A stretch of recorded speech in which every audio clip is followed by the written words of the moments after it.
তো বন্ধুরা, সুনীল ছেত্রীকে নিয়ে কিন্তু একটা গুরুত্বপূর্ণ এবং খুশির আপডেট রয়েছে। তো ভিডিওটা স্কিপ না করে সম্পূর্ণ দেখো। অ্যান্ড এর পাশাপাশি আমি অবশ্যই কিন্তু কথা বলতে চলেছি যে ফিফা ইন্টারন্যাশনাল যে উইন্ডো রয়েছে মার্চ মাসের, আর কি ইন্ডিয়া মালদ্বীপ এবং বাংলাদেশের এগেনস্টে যে ম্যাচ দুটো খেলবে, সেই ম্যাচের জন্য কিন্তু Manolo Marquez Roca squad announce করে দিয়েছেন ফাইনালি।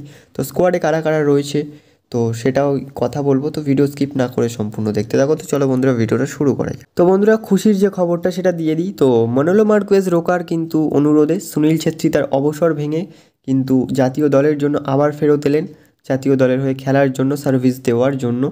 তো দেখা যাক কী হয় পরবর্তীতে, সুনীল ছেত্রী কেমন পারফরমেন্স করেন।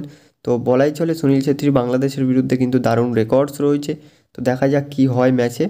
তো খুশির খবর কিন্তু ভারতীয় ফুটবল এর জন্য যে সুনীল ছেত্রী আবারও ফেরত এসেছেন। তো বন্ধুরা, গতকাল কিন্তু মনোলো মার্কোয়েজ রোকা 26 জনের আর কি স্কোয়াডটি ঘোষণা করে ফেলেছেন। সেখানে গোলকিপার পজিশনে রয়েছেন কিন্তু বিশাল কাইত, গুরমিত সিং এবং অমরিন্দর সিং। ডিফেন্ডার পজিশনে রয়েছেন কিন্তু ভ্যালপুইয়া, আশিস রায়, সানা সিং, বরিস সিং, রাহুল ভেকে, মেহতাব সিং, সুভাশিস বোস, রোশন সিং নাওরেম এবং সন্দেশ জিঙ্গান কিন্তু রয়েছেন। তো মিডফিল্ড পজিশনে যদি কথা বলি, এক্ষেত্রে মিডফিল্ডে রয়েছে কিন্তু আপুইয়া, সুরেশ সিং, ওয়াংজাম, আয়ুষ ছেত্রী, তারপরে রয়েছে লিস্টন কোলাসো, জিকসন সিং, মহেশ সিং, ব্রাইসন ফার্নান্ডেজ, আশিক কুরুনিয়ান এবং ব্র্যান্ডন ফার্নান্ডেজ। তো ফরওয়ার্ড পজিশনে কিন্তু রয়েছে কিন্তু লালিয়ান জয়লাছাংতে, সুনীল ছেত্রী, মনবীর সিং, ইরফান ইয়াদওয়াদ এবং ফারুক চৌধুরী। তো বলতে গেলে স্কোয়াডটা কিন্তু এবারে একটু স্টেবল হয়েছে। তো এই জায়গা থেকে আমরা কিন্তু মিস করতে চলেছি যে আমাদের স্টার ডিফেন্ডার আনোয়ার আলীকে কিন্তু মিস করতে চলেছি। বিকজ এই জায়গাতে যদি আমরা সন্দেশ জিঙ্গান এবং আনোয়ার আলীর পেয়ারটা পেতাম ডিফেন্সে, সেক্ষেত্রে কিন্তু বাংলাদেশ এবং মালদ্বীপের যে অ্যাটাকগুলোকে রোখাটা একটু সহজ হতো। তো এই যে সন্দেশ জিঙ্গান এবং আনোয়ার আলী দুজন কিন্তু একই দলে থাকলে আর কি দুরন্ত একটা সেট আপ থাকে বলতে গেলে। তো দেখা যাক, আনোয়ার আলী কিন্তু আপাতত 1 মাসের জন্য ইনজুরিতে চলে গেছেন। তিনি কিন্তু আপাতত 1 মাসের আগে আর ফিরছেন না বলাই চলে।